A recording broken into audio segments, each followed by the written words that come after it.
Pernah kepikiran nggak soal gagal finansial? Buat banyak orang ini tuh mimpi buruk banget. Tapi gimana kalau kita lihat ini bukan sebagai akhir dari segalanya, tapi justru bagian penting dari perjalanan menuju sukses?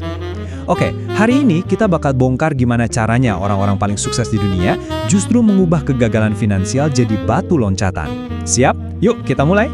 Kita mulai dari sini ya, biar tenang dulu. Kehilangan duit, bisnis rugi, investasi boncos, itu bukan sesuatu yang cuma lo alamin.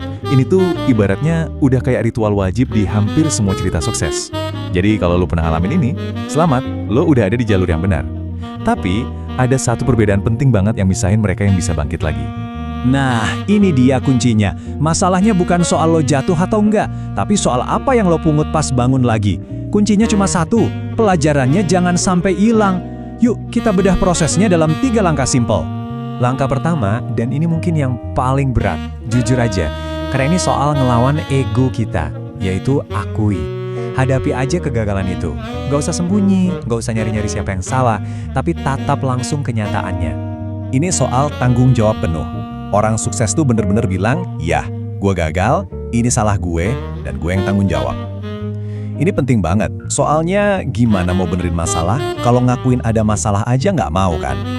Simpelnya gini, jujur sama diri sendiri itu adalah awal dari perbaikan yang sesungguhnya.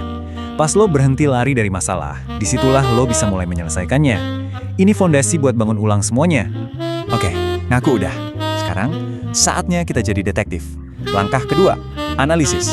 Kita harus bedah kasus ini pakai kepala dingin buat cari tahu apa sih yang sebenarnya salah. Coba deh, tanyain ini ke diri sendiri.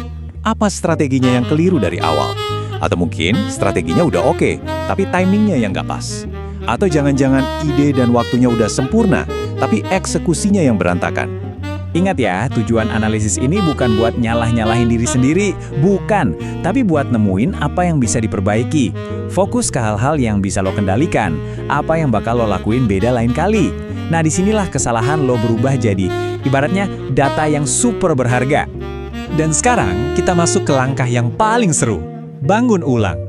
Ini bukan soal balik lagi ke titik nol ya.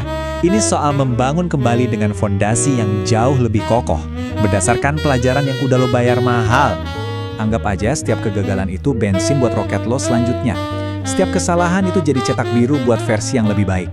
Lo pakai wawasan dari analisis tadi untuk memperkuat strategi dan eksekusi di masa depan. Tiba-tiba, kegagalan justru jadi keunggulan kompetitif lo.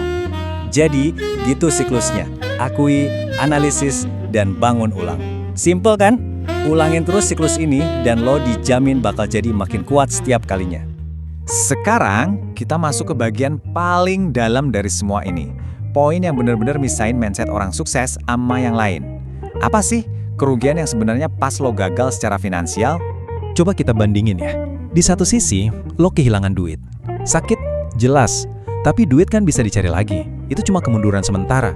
Nah, di sisi lain, lo kehilangan pelajarannya. Wah, ini yang bahaya. Ini kerugian permanen.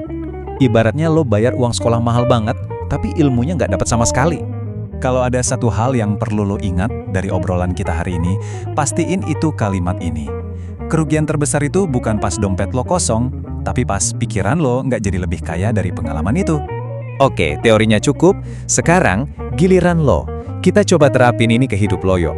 Ambil waktu sebentar deh buat mikirin pengalaman lo sendiri. Pertanyaan ini buat lo. Coba ingat-ingat lagi pas investasi nggak sesuai harapan, atau bisnis yang nggak jalan. Lupain dulu rasa sakitnya. Apa satu pelajaran paling berharga yang lo dapetin dari situ? Kebijaksanaan apa yang udah lo beli dengan harga mahal itu?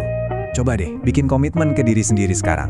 Tulis di kolom komentar, aku belajar dari kegagalan, biar bisa jadi pengingat dan inspirasi buat yang lain juga.